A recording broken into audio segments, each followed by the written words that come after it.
Sevinç gözlerinde bir bahar, gülüşün güneş gibi parpar.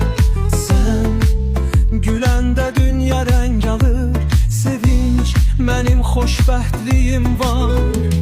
Seni gördüm ürəyimdə bahar oldu. Səsləndin nəğmələrin sevda doldu. Hər anında bir ümid var, bir arzular. Senle dünya daha güzel, daha aydınlar. Sevinç gözlerinde bir bahar, gülüşün güneş gibi parpar. Sen güləndə dünya renk alır.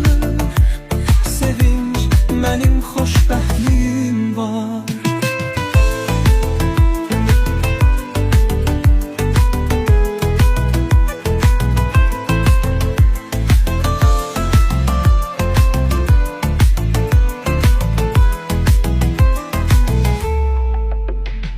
Adın kimi gülüşünde sevinç bəxş edir. Könlüm seni düşünəndə sevda pıçıldayır. Bir mələksən sanki semalardan enən. Ürəyimdə iz qoydun, qəlbimi tərənnüm eder. Sevinç